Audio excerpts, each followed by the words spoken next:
आगे बढ़ेंगे। एक बड़ी खबर इस वक्त की आपको बता दें कि आम आदमी पार्टी के विधायक अमानतुल्लाह खान के घर पर ईडी की टीम पहुंची। इस बात की पुष्टि खुद अमानतुल्लाह खान ने की है और अमानतुल्लाह खान ने जानकारी देते हुए बताया कि जिस तरीके से उनके नेता अरविंद केजरीवाल और अन्य नेताओं को झूठे मामले में फंसाकर जेल में डाला गया, उसी तरह से अब उनको भी गिरफ्तार करने की साजिश रची जा रही है।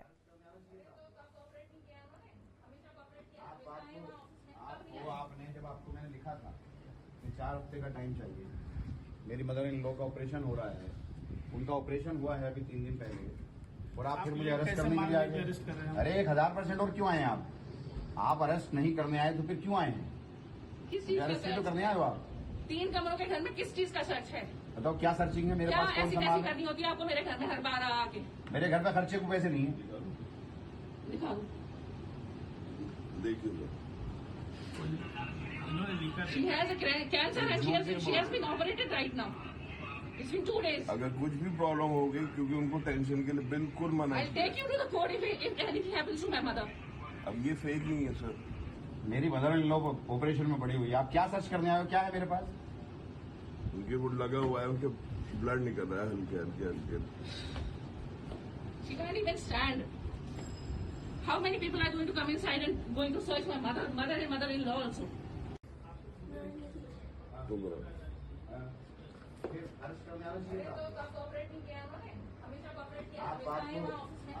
आपने जब आपको मैंने लिखा था कि 4 हफ्ते का टाइम चाहिए, मेरी मदर इन लॉ का ऑपरेशन हो रहा है, उनका ऑपरेशन हुआ है अभी 3 दिन पहले, और आप फिर मुझे अरेस्ट करने के लिए आए। अरे 1000% और क्यों आए हैं आप अरेस्ट नहीं करने आए तो फिर क्यों आए हैं? अरेस्ट तो करने आए हो आप। 3 कमरों के घर में किस चीज का सर्च है? बताओ क्या सर्चिंग है? मेरे पास कौन सा माल करनी होती है आपको मेरे घर में हर बार आके? मेरे घर पे खर्चे को पैसे नहीं है।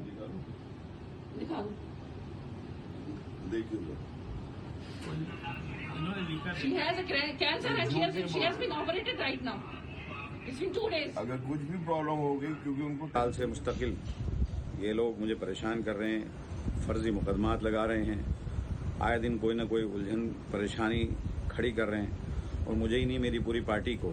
मुख्यमंत्री जी जेल के अंदर हैं, अभी मुख्यमंत्री जेल से आए हैं, संजय सिंह जेल से आए हैं, और सत्येंद्र जैन जेल में हैं, और अब ये मुझे गिरफ्तार करना चाहते हैं। सिर्फ इनका मकसद है कि हम लोगों को तोड़ना और हमारी पार्टी को तोड़ना। तो मैं आप लोगों से, ओखला की आवाम से अपने लिए दुआ की दरख्वास्त करता हूं, और मैं आपको वादा करता हूं कि जो भी काम अधूरे हैं वो मैं और मेरी पूरी टीम और मेरी पूरी पार्टी, मेरी पूरी सरकार एक एक काम आप लोगों को कराएंगी। आप लोगों को परेशान या घबराने की ज़रूरत नहीं है। हम लोग टूटने वाले इनसे नहीं हैं, ना हम इनसे झुकने वाले हैं, ना हम इनसे डरने वाले हैं। और वहीं इस मामले पर आम आदमी पार्टी के सांसद संजय सिंह का भी बयान सामने आया। उन्होंने सोशल मीडिया एक्स पर एक वीडियो पोस्ट कर लिखा कि ईडी की निर्दयता देखी है। अमानतुल्लाह खान पहले ही ईडी की जांच में शामिल हो चुके हैं और आगे की जांच के लिए समय मांगा था। उनकी सास कैंसर से पीड़ित हैं और उनका ऑपरेशन हुआ है, फिर भी ईडी की टीम सुबह सुबह उनके घर पर पहुंची छापा मारने के लिए।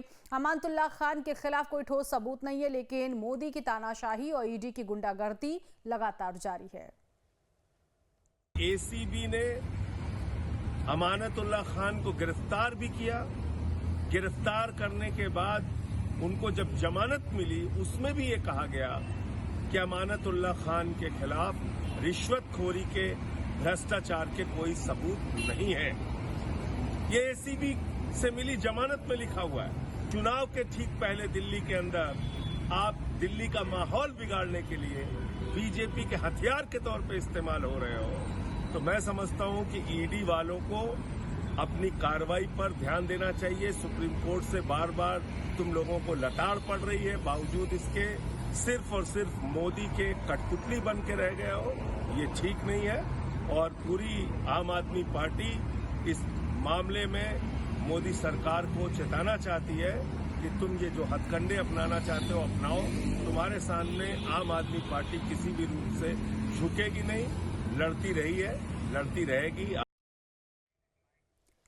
वहीं ईडी की कार्रवाई को लेकर दिल्ली बीजेपी के प्रदेश अध्यक्ष वीरेंद्र सचदेवा का भी बयान सामने आया। सचदेवा ने कहा कि जिसने गलत किया है उसे जवाब देना होगा।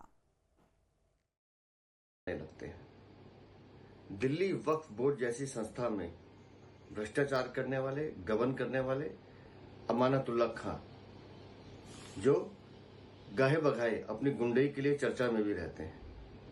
आज जब जांच एजेंसी अपनी कार्रवाई कर रही है तो अब देखिए चारों तरफ हो हल्ला। अरे अगर आपने चोरी की है, अपराध किया है, तो आपको उसका जवाब देना पड़ेगा। क्यों? क्योंकि इस देश में कानून का शासन है और कानून मियां सबके लिए बराबर है।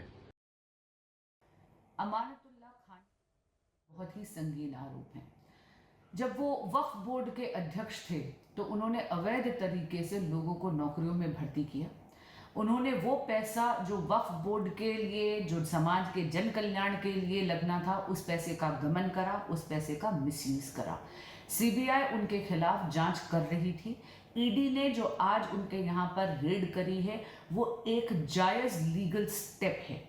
आम आदमी पार्टी की पुरानी आदत है कि वो प्रचार प्रसार और भ्रष्टाचार में लिप्त हैं, लोगों के लिए कोई काम नहीं कर रहे, अपनी जेबें भरने पे ध्यान जरूर दे रहे हैं और त्राहिमाम कर कर लोगों को भ्रमित कर रहे हैं।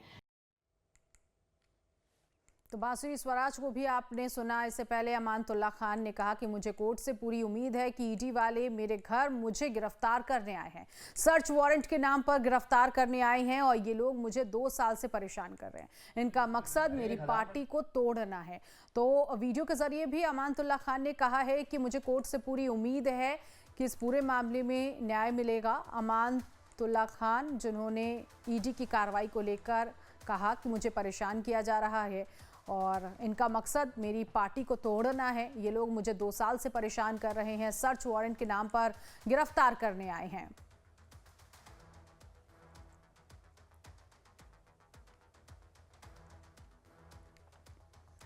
तो अमानतुल्लाह खान पर आरोप क्या है? 32 लोगों की अवैध नियुक्ति करने का आरोप लगा है। दिल्ली वक्फ बोर्ड की कई संपत्तियों को किराए पर दिया है और एसीबी ने सितंबर 2022 में अमानतुल्लाह खान से पूछताछ की थी। इसी आधार पर एसीबी ने 4 जगहों पर छापेमारी की थी। करीब 24 लाख रुपए कैश भी बरामद हुए थे। 2 अवैध और बिना लाइसेंस की पिस्टल भी मिली थी। कारतूस और गोला बारूद भी बरामद किया गया था अमानतुल्लाह खान के पास से और फिर उसके बाद अमानतुल्लाह खान की गिरफ्तारी हुई। 28 दिसंबर 2022 को जमानत पर रिहा किए गए और अब वक्फ बोर्ड में मनी लॉन्ड्रिंग केस में ईडी का ये छापा पड़ा है।